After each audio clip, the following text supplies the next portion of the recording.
आज हम डिस्कस करते हैं pelagic zone in marine habitat.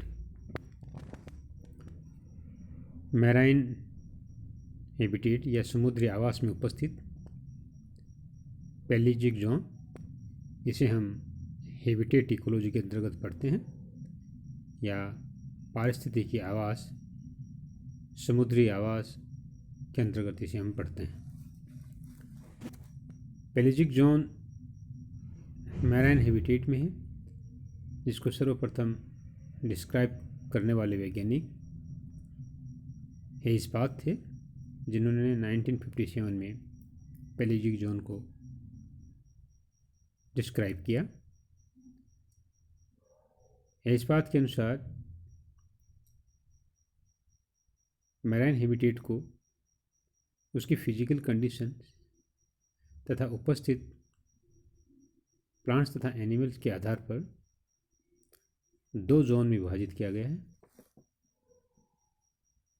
अर्थात इस समुद्र आवास को दो भागों में विभाजित किया गया है।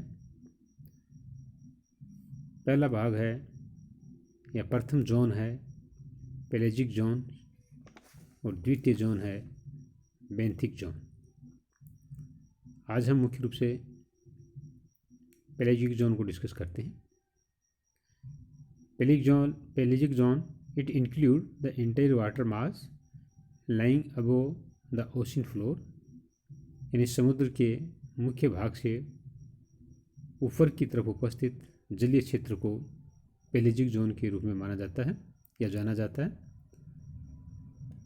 ये रीजन मुख्य रूप से नेरेटिक जोन तथा ओशनिक जोन में विभाजित रहता है। अर्थात समुद्र का ऊपरी भाग, जिसे हम पेलेजिक जोन कहते हैं, ये क्षेत्र नेरेटिक तथा ओशनिक क्षेत्र के अंदर विभाजित रहता है।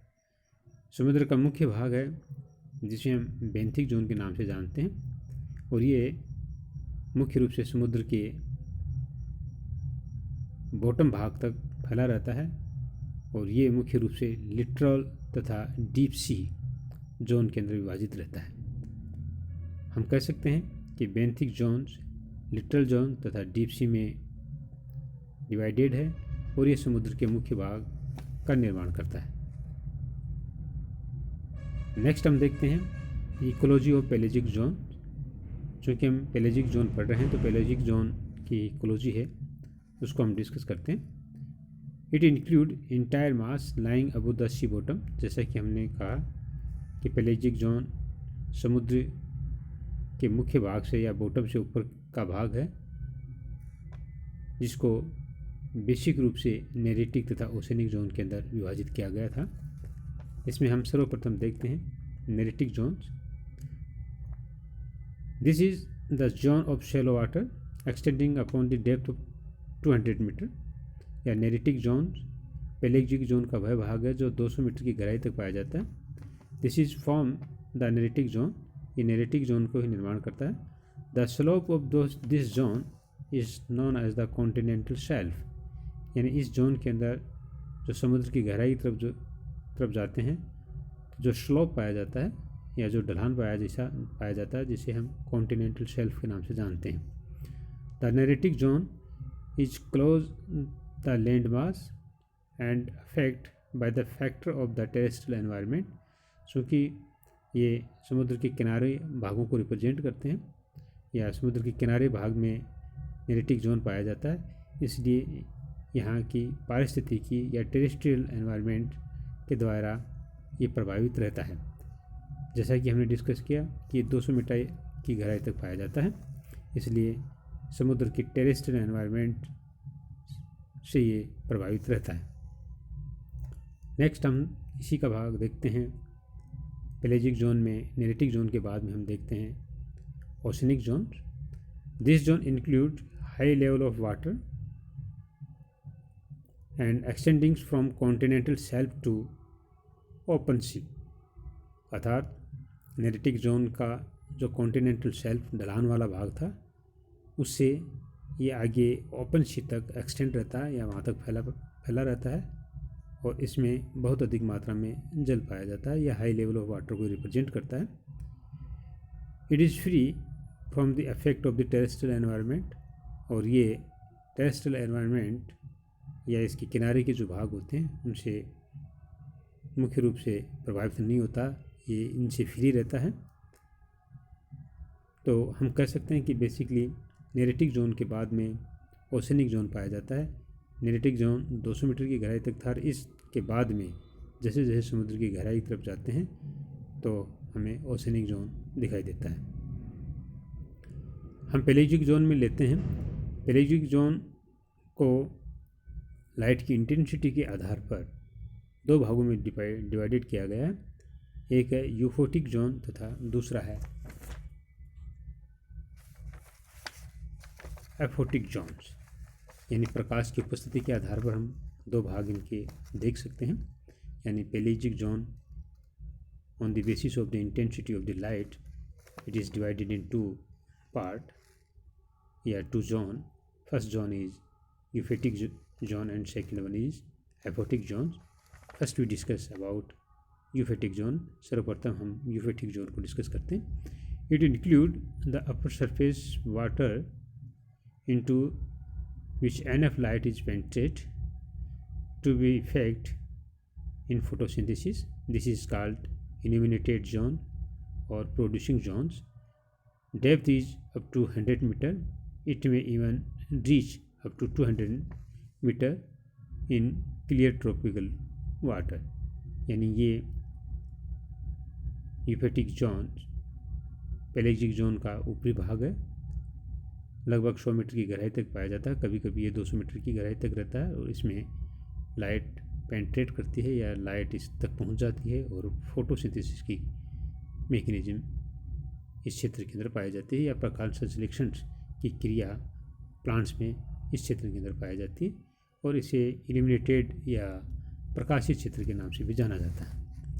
नेक्स्ट जो क्षेत्र है जिसे हम एफोटिक जोन कहते हैं, इस जोन को हम डिस्कस करें तो जस्ट बिलो यूफेटिक जोन यानी यूफेटिक जोन के नीचे की तरफ ये जोन पाया जाता है। Region is less illuminated water और light is completely absent in deep columns.